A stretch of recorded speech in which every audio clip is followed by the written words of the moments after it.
welcome to Matador Memories. Today we are speaking with Scott Andrews and Debbie Martinez-Rambo. Scott Andrews is a professor at the American Indian Studies program at CSUN, as well as a professor of English. He is also the director and faculty advisor for the American Indian Student Association. Deborah Martinez-Rambo is a retired educator, communicator, and artist. She has worked at Phillips Graduate University and has worked as an elementary school principal. Both of you, thank you for making it to the podcast. Thank you for inviting. And today I want to talk about kind of the history of the powwow celebrations here, or the powwow event here at CSUN. But I kind of wanted to start with the history of American Indians at CSUN. Now, I know that the land that CSUN lies on is part of the territory that belonged to the Fernando Tataviam Band of Mission Indians. Do you think you guys could go into their history a little bit?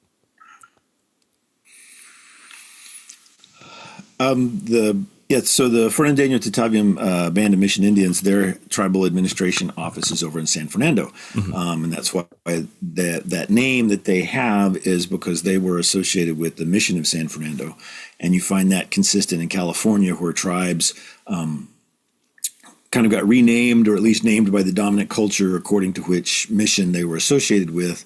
And that association has a lot of negative connotations, in that sometimes it was forced labor, forced relocation to live at the mission or where the mission was, etc.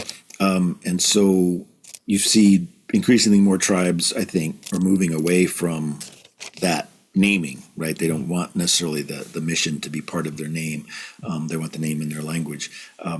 If you look at the area of Southern California for California natives, pre-contact with the Spanish or the Americans or the Russians, it was a series of villages. It was densely populated.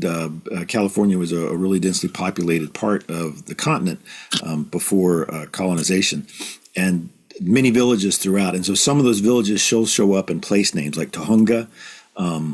I think means the place of the old woman. I think in the language, Malibu is a Chumash word, or derived from a Chumash word. You see these names, Cahuenga, any of those place names that end in unga, that's going to be an indigenous word. That's a suffix that means like the place of something. As well as Pacoima. Pacoima is where the sun rises. Right. So these place names are throughout Southern California and throughout the San Fernando Valley in this area.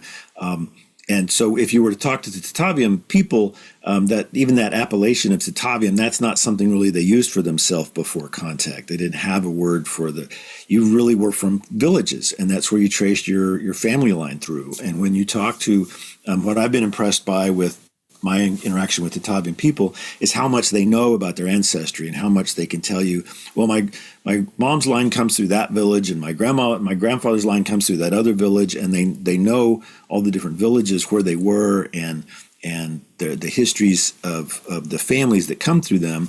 So there's a lot of intermarriage. We talk about, in this area, we talk about Tataviam. We're on Tataviam land. But just south of us a little bit is Tongva, indigenous people of Los Angeles, the Tongva, or just to our west, the Chumash. So there's a lot of intermarriage among all those groups. So it gets a little fuzzy sometimes about where somebody's territory begins or ends.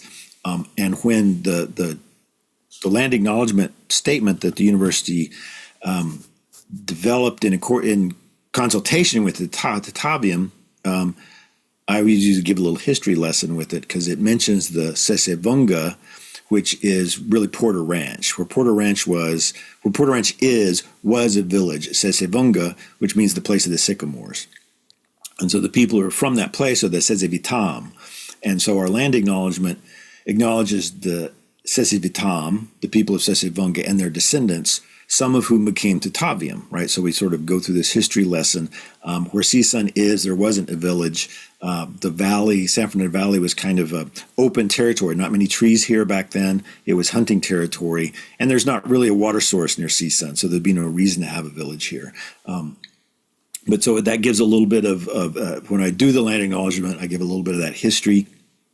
The California Native people were village-based, town-based. I'm a citizen of the Cherokee Nation, and when my ancestors lived in the Southeast, North Carolina, Georgia, Tennessee, South Carolina, it was the same for us. We were town-based. We weren't a nation in the way we think of nations now. Each town was autonomous. Each town made its own decisions. And so that political system had to transform to interact with a country as big as the United States or a country as big as Spain or Mexico. Native people had to adapt to that concept of a nation. So that may be more than you wanted to hear, but That's perfect. Thank you. And you had mentioned like the land acknowledgement that CSUN has for the Tataviam. When did that start, and what has the school kind of been doing to acknowledge the Tataviam? A few years ago, when Diane Harrison was still president of the university, I wrote her. They approached me about what can we do for land acknowledgement, and I asked them, well, hold off. I'm working on something. And so I had been talking to Rudy Ortega Jr., who is the president of the Tataviam, and about what can we do for land acknowledgement. So it's just more than a statement that we make at different ceremonies, so that we're actually doing something on campus. And so I worked with Rudy and Mark Villasenor, who's a CSUN graduate, former student of mine, who's vice president for the Tataviam. And I also talked to Pamela Villasenor, Mark's sister, who's also a CSUN graduate, and who right now is the executive president for Puku, which is their social cultural services branch of the tribe. And so we talked, and we figured out several projects that the university could do. The art mural that just got debuted in the library was one of those things. Let's have a mural that acknowledges CSUN's existence on Tataviam land and in the history of the Tataviam, so that students, when they're studying, can see this. I graduated from the University of Oklahoma, and I have a lot of fond memories of the library at OU and all the history that it embodied. And so I wanted students who study in the CSUN library to come away with something similar. They'll remember that mural for years to come. They'll possibly be able to remember how to pronounce Tataviam, and they'll know the people who were here.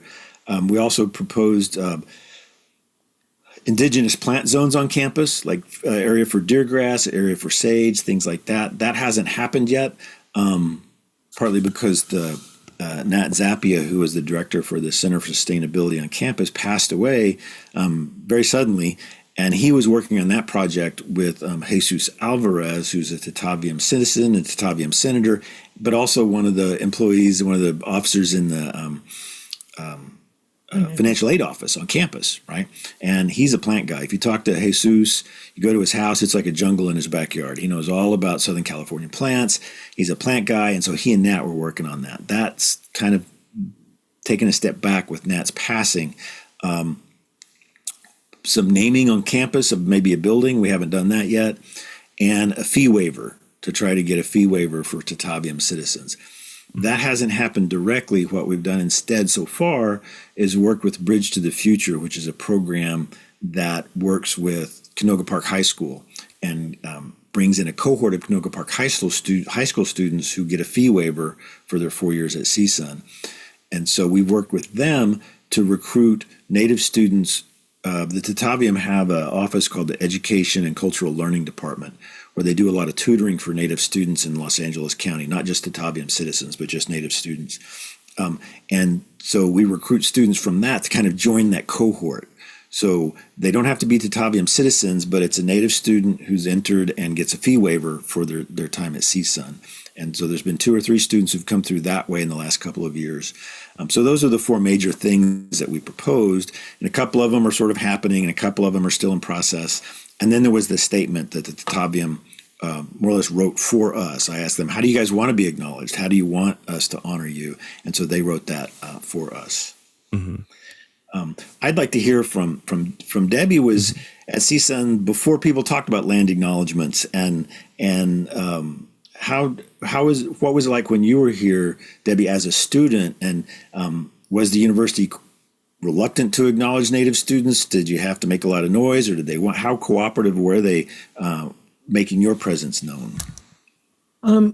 What was exciting was being at the beginning of when the students American Indian Student Association began. And I came in 71, spring of 71, and we had that year 3 American Indian students who graduated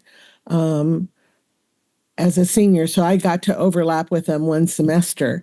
And when I came in, there was actually a big recruiting program for American Indian students. And we ended up with an EOP advisor who became our mentor, our advisor.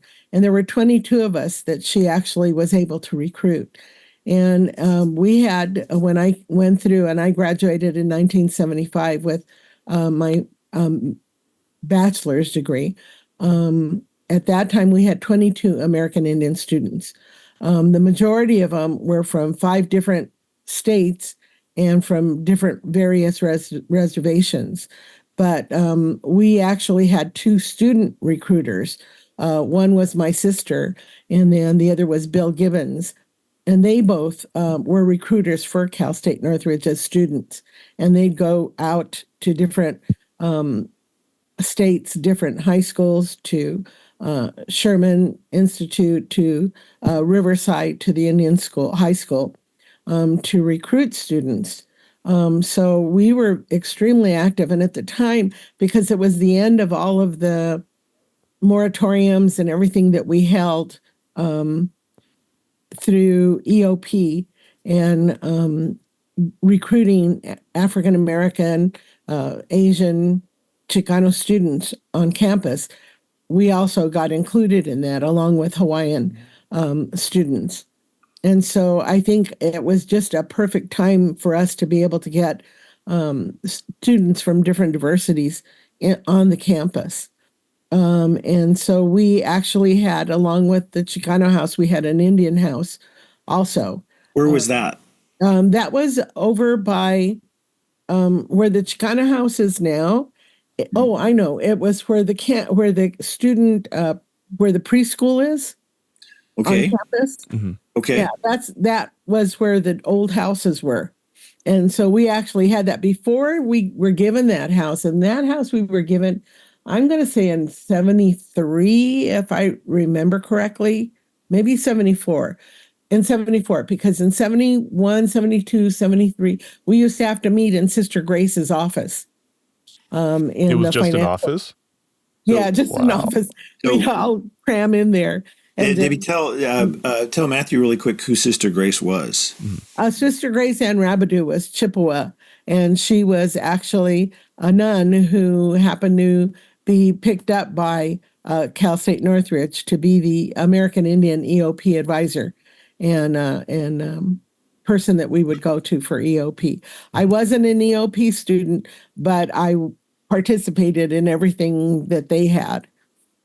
When you talk to the students from that era, Sister Grace is kind of an iconic figure. Yeah, she is. She was really like a mother to all of us. And she Yeah. just, because so many of the students were from other states and from reservations, many of them had not even been off of their reservations. And so she was a real big help in creating a community amongst us. And so, like for Thanksgiving, since I came from Pacoima in the San Fernando Valley, I'd have all the students come over for Thanksgiving to be able to have family together. That's great. And so we had that communication going. And my ex-husband was one of the students also at the time. And he's Paiute and Shoshone from Big Pine. And he became the director of United American Indian Involvement. Well, he created United American Indian Involvement and had been the director of the Indian Center when it was on Washington Boulevard in Los Angeles.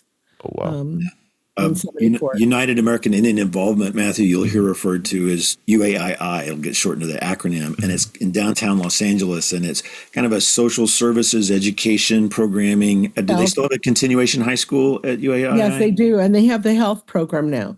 Yeah. And so it's just a lot of, if you're not in Indian country, you don't really know what UAII is, but it's real important and it has a long history in Los Angeles, doing a lot of important work.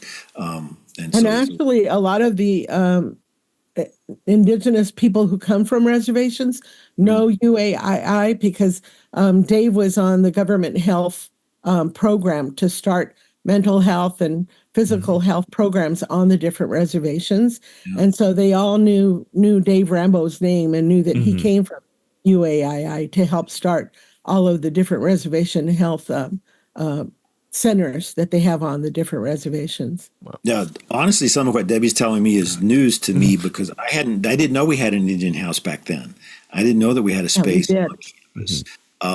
I'm jealous of what she's talking about with EOP having so many resources devoted to recruiting Native students, because now we don't have that, and we've been not that EOP is great. I love Shiva Parsa. She's the head of EOP. She's a really good friend to American Indian Studies. EOP helps fund the tutors that we supply to the Tataviam to help with their after school program, all of that. But we don't have an EOP.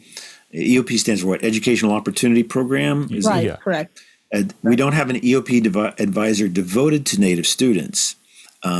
We had one for a while that was like half devoted, and he passed away, but we haven't been able to get them to devote those resources to have someone whose their sole job is to go to the high schools once they're here, advise them, keep them here, etc.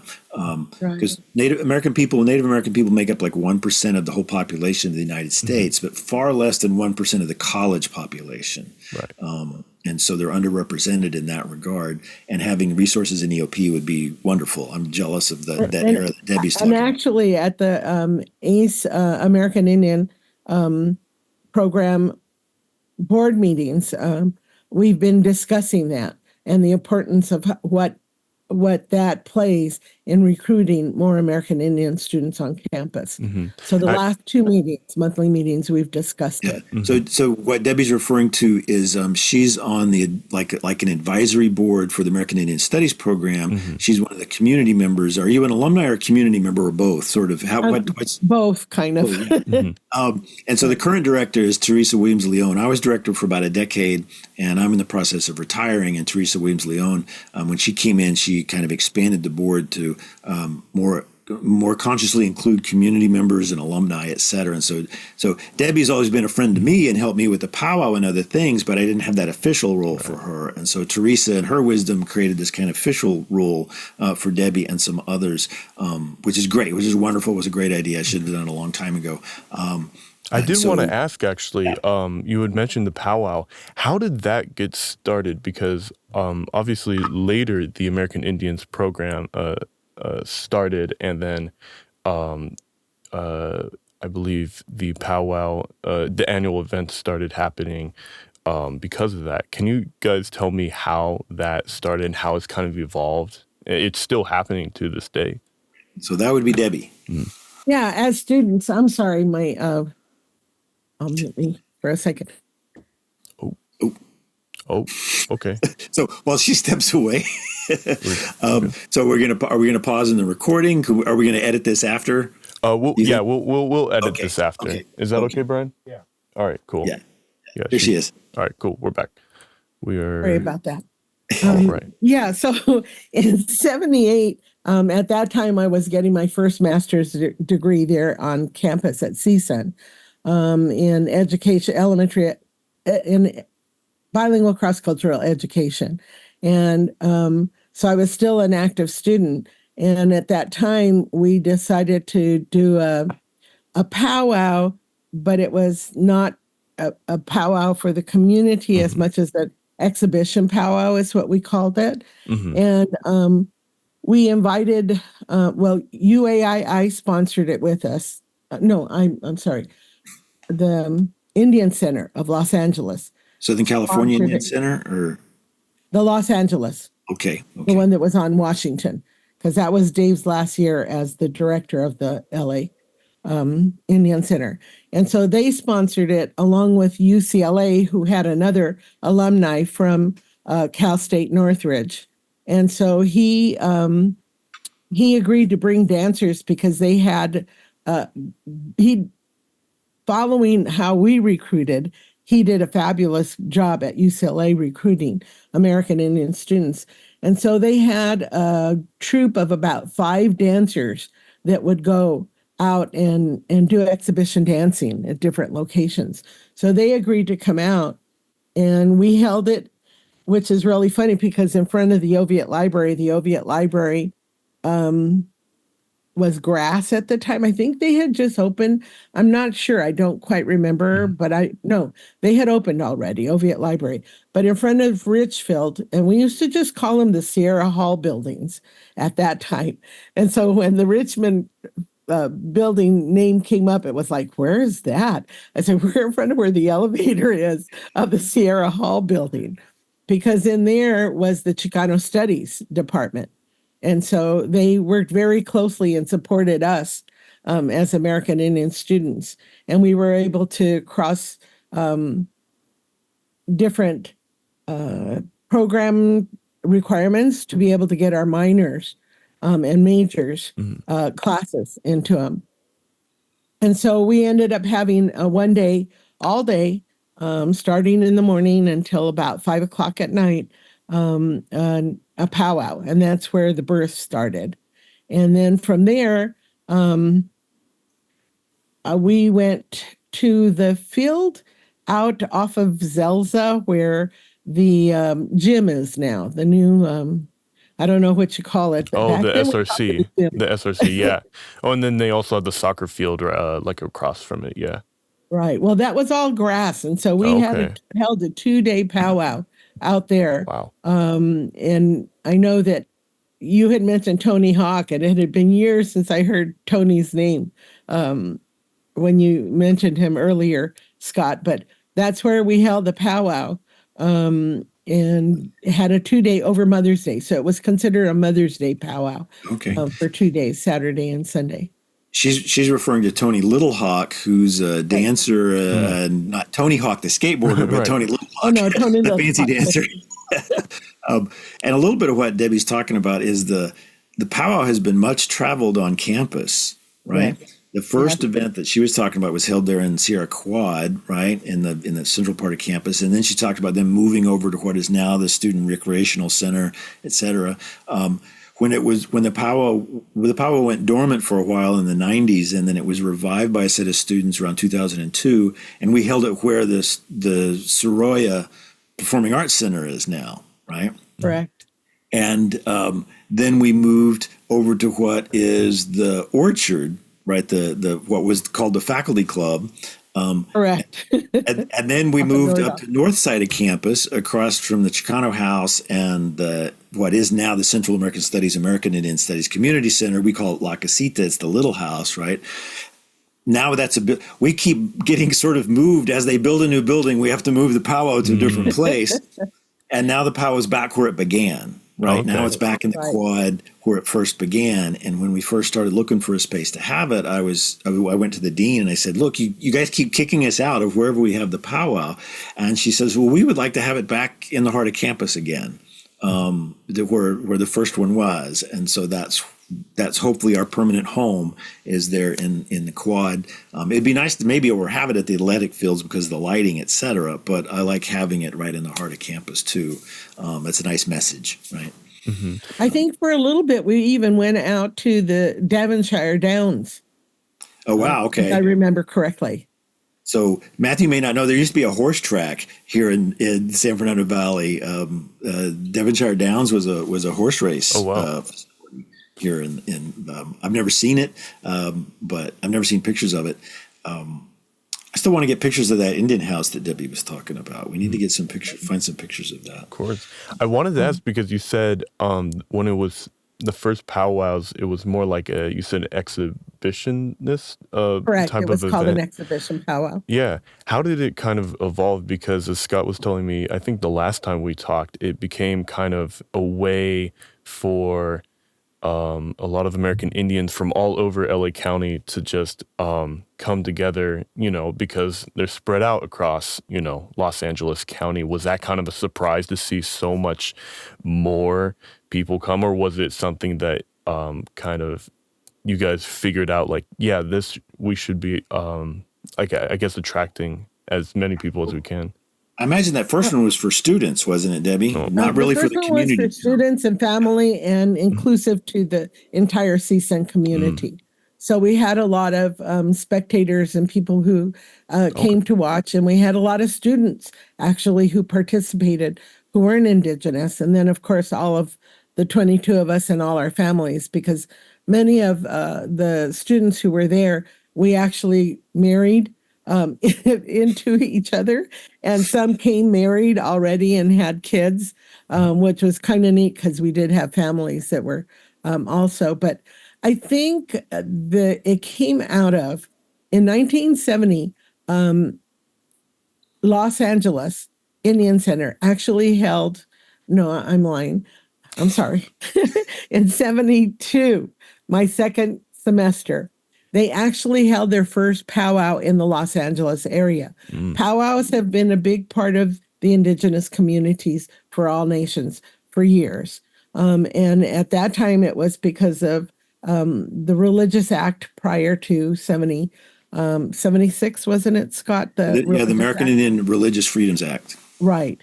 And that allowed us to be able to come from hiding to be able to practice playing the drums, to be able to practice dancing again and things.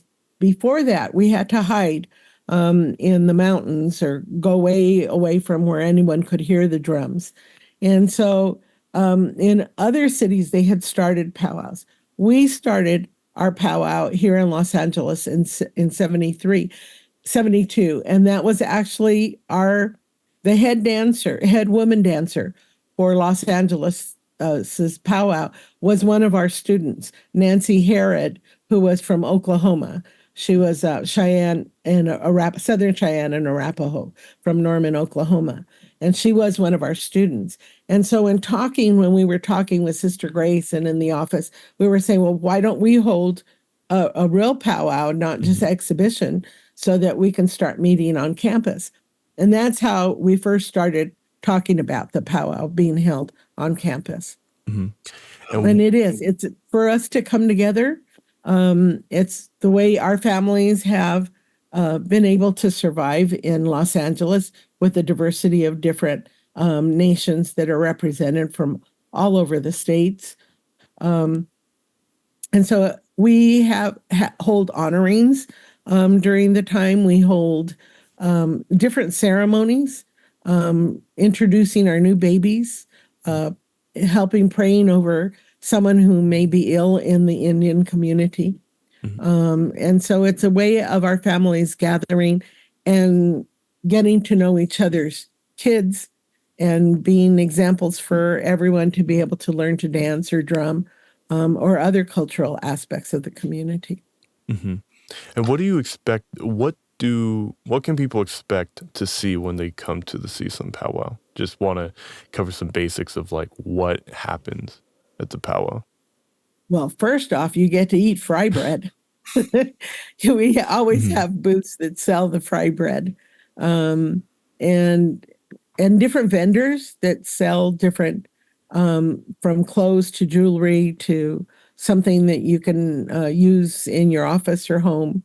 And so we have the vendors, and then we have, of course, our drummers and our dancers who come. You'll have an MC who actually does all the announcing, allowing people to know what's going on in the circle, reminding them to get out and take a look at what the vendors have to offer.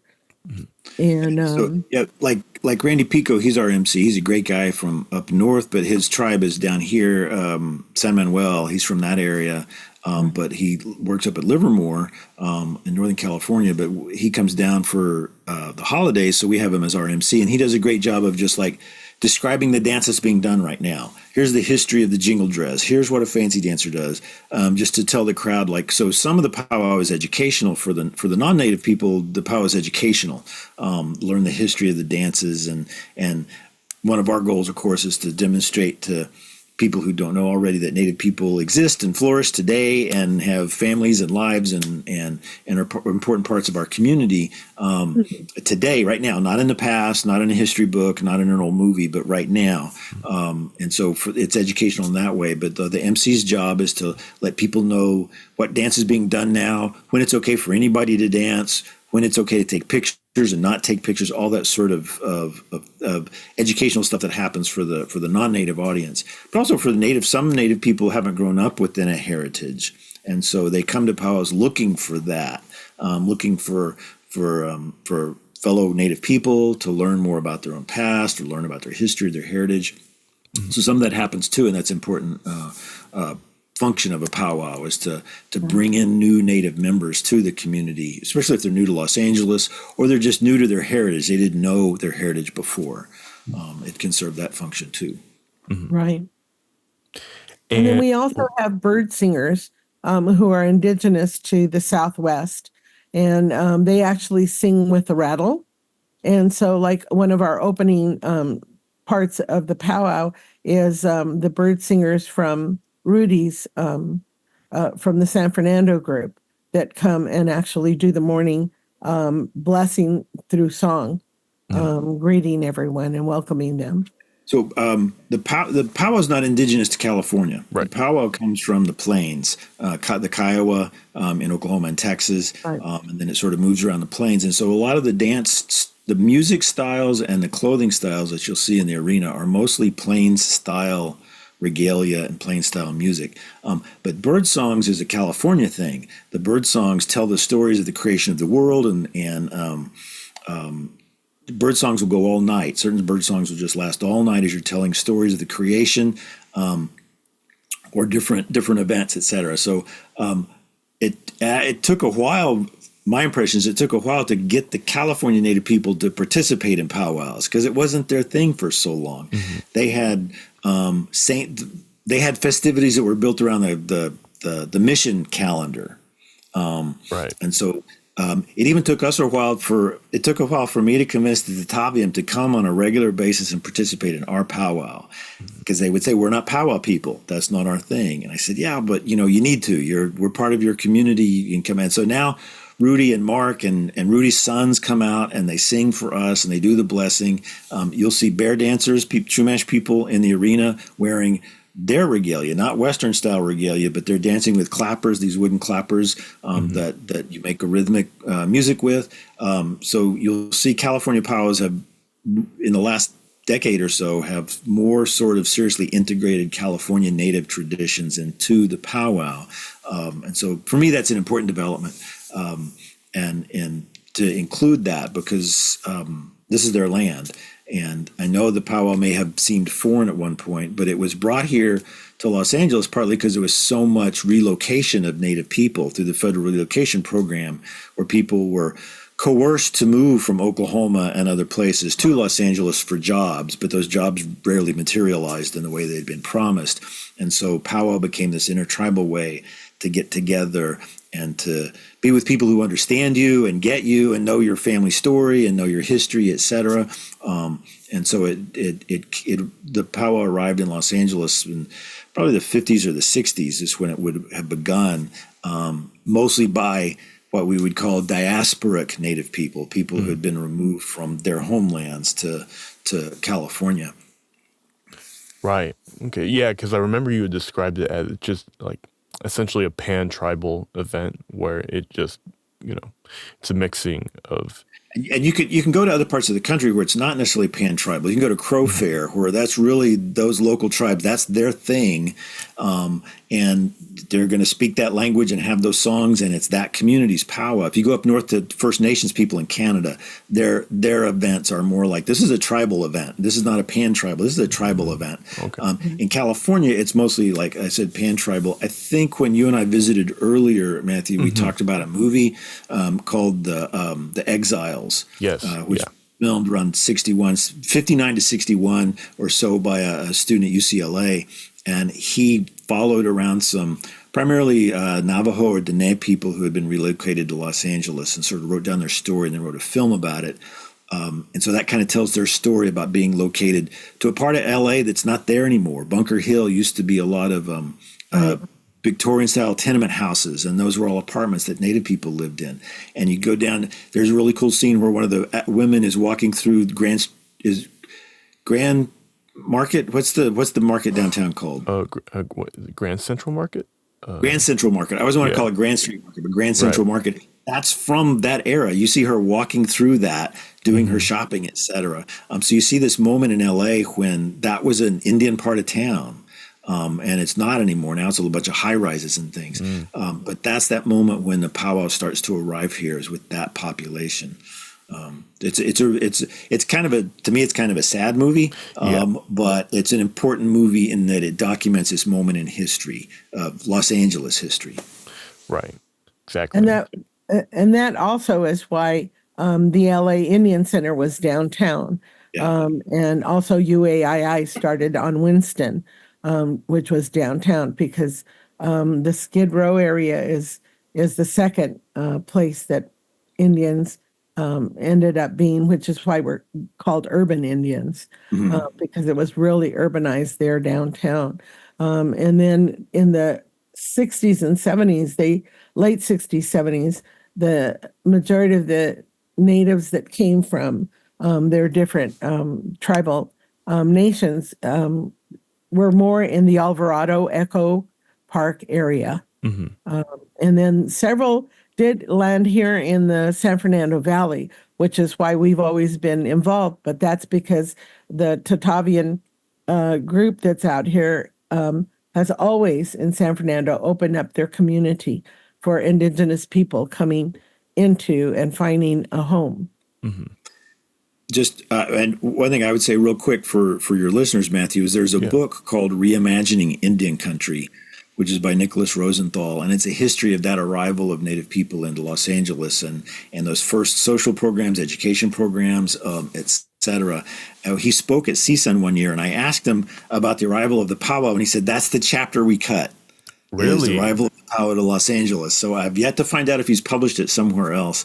But it's a really good introduction. Why? Yeah, it's a really good introduction to how that population came to Los Angeles in their early lives, whether it was working as stunt people in Hollywood or the different Which many did. Right. The different social groups they had to form, right, to try to hold their communities together. What's interesting about the book too is, and interesting and sad, is how little there is about Native Californians in the book, right? That Native California population got really overwhelmed by the diasporic population, the population that got removed here. Oh, okay. Everyone coming they kind of get erased. And so that book doesn't really have that much about Chumash and Tongva and Tatavian people and Ashaman people, et cetera, Ohlone people. It doesn't have that much in there, but which is sort of tells that story too of, well, they got overwhelmed by all these Native people from elsewhere in the United States. But it's a good book. It's a good book. Absolutely. I'd love to put a graphic of it for the viewers. And I just wanted to ask, how is CSUN continuing to, I guess, acknowledge the Native American tribes in our area? And do you see other schools doing similar things, other universities? Well, I mean, the biggest powwows in California are at the casinos. Oh, okay, I see. The next biggest powwows in California are at the universities. And it's hard.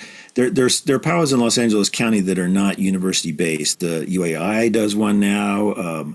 The Native American, the NAI, I forget what the acronym is, but the Los Angeles County Commission for American Indian People, they have a powwow, et cetera. But the biggest ones are at the campuses now, and that's an important function for these universities to serve. I think is to. It's really expensive to put on a powwow, and for insurance reasons only. Well, campuses have blanket insurance policies, so that makes campuses a great place to have a powwow because it cuts down on the costs. But it also gives a focus for the students. So, like I said, ours went dormant for a while, and students revived it, and so I'm glad they did, and hopefully we keep it going forever. Of course. It's the big powwow in the San Fernando Valley. UCLA has one. Stanford has a really big one.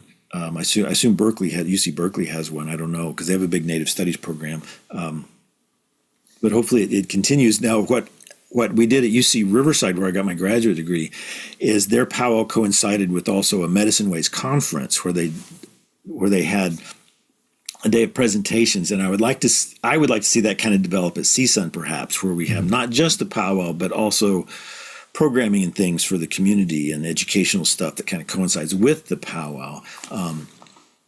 because it needs to evolve. It needs to change with the times and the people. And Debbie can talk about bringing new people into the arena. The young people aren't dancing as much as they did in the past. Oh, really? And so sometimes we have a hard time finding a new head boy or a new head girl because they're just not doing it as much. So it becomes important to kind of bring new people into the circle. And so she can talk about that, about how it could evolve or what it needs to do to stay alive, in a sense. The powwow needs to stay as a living thing. Yeah, what are the steps to have it keep evolving and to just keep it alive, tradition? A lot of that is the community coming together to provide programs to teach our student age, elementary, middle school, high school students how to dance, what the music is, what the different styles of dancing are. And I think that the various community programs are doing that. They've been doing it for about 20 years now, offering drumming and dancing. For instance, UAII, along with Orange County Indian Center, has provided drumming and dancing at the Gene Autry Museum one night a week. And then the next night they take it further south to the Los Angeles area, Anaheim area. And so I know that they just started a class this past week through Riverside. And I know that they're providing that for young people there. And so it's really nice to see so many kids coming out. And everyone's welcome. You don't have to be Indigenous to want to learn how to do that. But we really are trying to provide that in the community for our youth, to encourage them, to teach them, because it's embarrassing for any young person to have to get out in front of 1 million people and dance. Right, Even if it's 25 people, I've got to get out there and do what? Yeah, absolutely. And so, starting my grandkids, my older one and 3 in the middle, they all did it, but they were a group. So they felt, they had company to do it. My youngest granddaughter, who's 8 years old, she got out there in the beginning of the circle. She danced and she was fine, but there were 3 other little girls. When it came to asking for the category dancers, she didn't want to go out because she was the only little fancy shawl dancer. And she started crying, I don't want to go out alone, and so it really is encouraging them to come out also and not be so shy. So we need to work on that. But a lot of that got stunted unfortunately, with COVID and the pandemic. And so, just encouraging them to know themselves more and to feel self-confident. Yeah. And then as we've talked about before, Matthew, the idea that the Native population in Los Angeles is really spread out. And so there'll be so Title VI is the American Indian Education Program in the LAUSD. And so there'll be so they know where all the Native kids are, let's say in a high school. There'll be one kid in one high school and one kid in another high school. So that's not real reinforcing of community identity, et cetera, if you're the only or one of 2 or 3 kids at a school. And so it's also hard to put together a cultural program for that school because there's just 3 students there. So it's harder to get them all together. So what Debbie's talking about with UAII and those others, now we can get 10 kids together, and it's easier to get 10 kids to dance than 1 kid to dance, right? The Tatabium, for a while, were holding powwow dance classes and drumming classes at Rudy Ortega Senior Park, right? And so I don't know that they're doing that still, but those are real important ways to get, the kids to figure out there's other kids like me.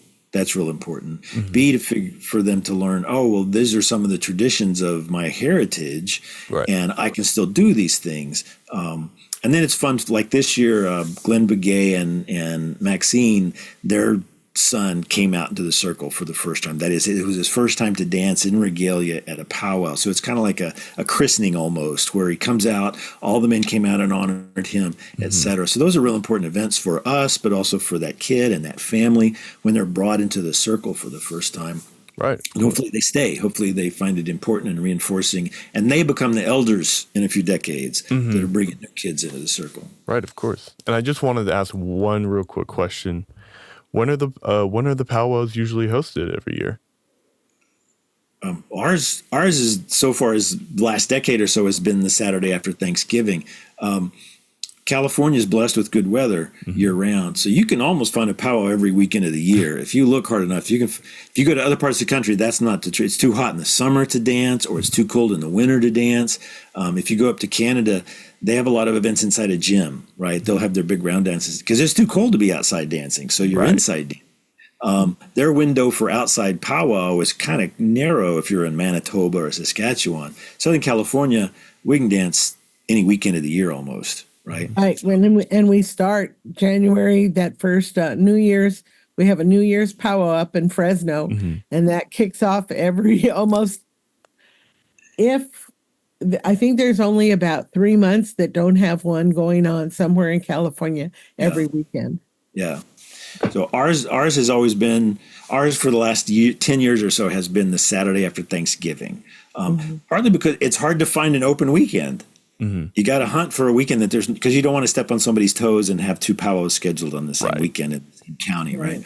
So we found that window. It was good for us. It's been working for us. If we move it, it'll be with a lot of careful consideration because you start to get associated with a certain date. And CSUN's gotten associated with it being the Thanksgiving powwow. The biggest university powwow is Long Beach's. And that's usually in March, isn't it, Debbie? Right, in the Los Angeles area, yes. Yeah. And, they're the biggest, and then UCLA holds the next largest. And Riverside has really been growing because of Morongo. Right. And so Riverside's near a casino, and also there's near reservations. The Cal State San Bernardino and UC Riverside are near. There's no reservations in Los Angeles County, so that means there's no concentration of a community. Our neighbors, the Tataviam, they're in the process of seeking federal acknowledgement, and hopefully that happens in the next few years. And if that happens, they'll be the first federally recognized group in Los Angeles County, and possibly get a reservation. I don't know if they've looked at some land, and I don't know if it's really within the borders. It may be just north of us in the next county, but we're really rooting for them, right? That they get this acknowledgement that really should have happened a long time ago because they signed a treaty in the 1850s that got legitimately just waylaid. Somebody stole it, hid it in a drawer because California people didn't want California natives to get reservations. So the Treaty of Fort Tejon was hidden for a long time, and that's the treaty that the Tataviam signed that just never got ratified by Congress because some Californians hid it. And so hopefully that'll happen for them as they'll get federal recognition. Yeah, absolutely. Well, I wanted to thank you both for coming in and talking about the history of the powwows and the American Indian presence here on CSUN. Thank you so much. Thank you. Appreciate it.